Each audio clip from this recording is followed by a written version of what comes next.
Twin Peaks Bridge Reflection. 1. Busy viewer summary.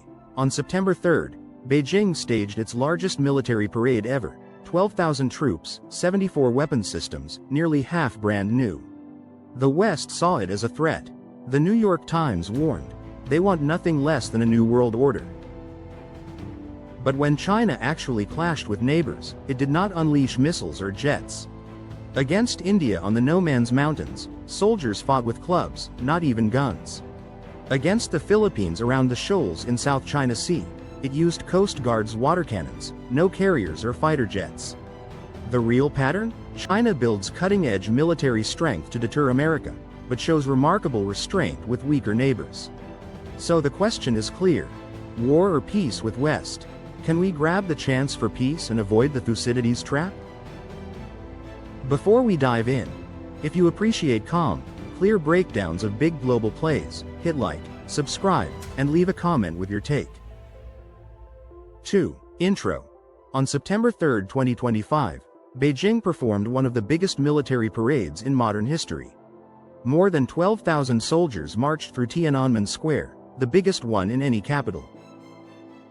Under the watchful eyes of 26 world leaders and Xi Jinping, 74 major weapon systems, tanks, missiles, unmanned drones, stealth fighter jets, passed through the ancient Imperial Gate.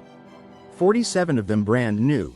It shocked the world, and the West watched in alarm.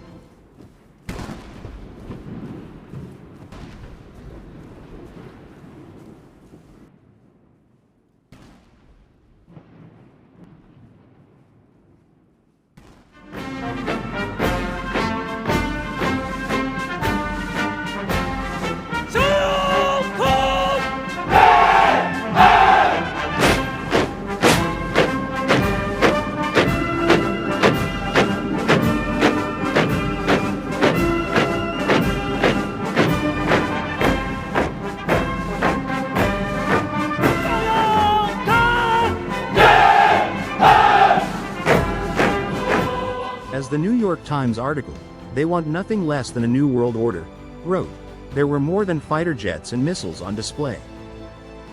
Mr. Xi, flanked by the leaders of Russia, Iran and North Korea, was signaling to the world that a viable alternative to US leadership exists. That China, in alignment with these other states, could upend the existing international order and resist the current system's chief architect, the United States. So here's the real question. Is China heading toward war with the West? A World War III? This is the question of this decade, maybe even of this century. 3. China's military power. No doubt, China has built a modern military to match America in many areas. Tanks, missiles, fighter jets, a navy of carriers and submarines. On paper, terrifying. But the best way to judge a person, or a nation, is not only by their words, but by their actions. So when China actually clashed with its neighbors, what really happened?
China and India clashed with clubs, not guns.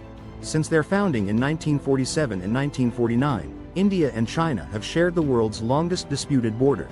Over 2,100 miles, from Aksai Chin in the west to the McMahon Line in the east. After a brief but bloody war in the 1960s, the guns went silent. Both sides agreed. No firearms, no artillery at the border.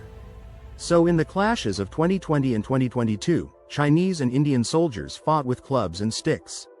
Not tanks, not rifles, clubs. That's not weakness. That's a choice. To fight, but not escalate. One of India's most hostile battlefields, nearly 17,000 feet high in the Himalayas of Arunachal Pradesh. It is here, late in the morning of December the 9th, that Indian and Chinese soldiers clashed violently. The first violence between the two sides in over 2 years since the last major brawl in eastern Ladakh.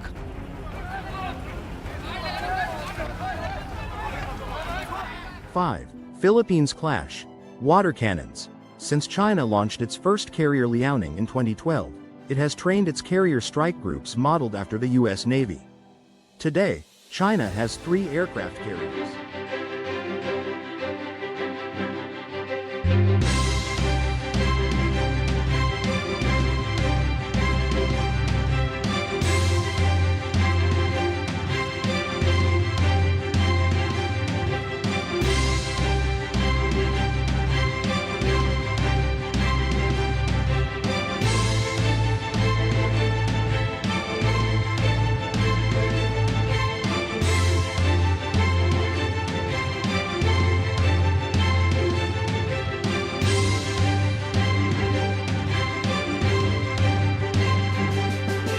When it faced off against the Philippines in the South China Sea, those carriers and fighter jets were nowhere in sight.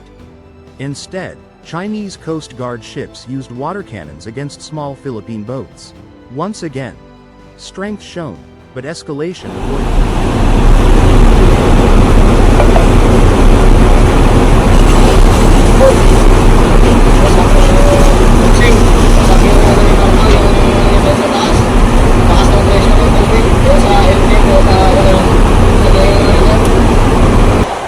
Actions speak louder than parades. So why is China spending billions to build advanced high-tech weapons, but using clubs and water cannons against much weaker opponents? Because the real strategy is restraint. China wants the power to deter the US, but prefers low-intensity solutions with its neighbors. History taught China a harsh lesson. Over 3,000 years, dynasties rose, overstretched, and collapsed. That is why today, Beijing spends less than 2% of its GDP on defense, for decades. Instead, it pours resources into its economy and technology. Compared to America's far higher share, both in percent and in absolute dollars, China is still restrained. In other words, China really does seek a peaceful environment for its peaceful rise. 7. Conclusion. Thucydides Trap or peace? Yes, the danger of a Thucydides trap is real. And China is fully aware of it. But the evidence is clear.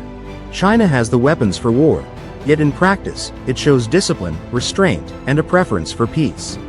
So maybe, just maybe, the US and China can handle this rivalry without war. And the West may be wise to compete with China peacefully, for the better future of mankind.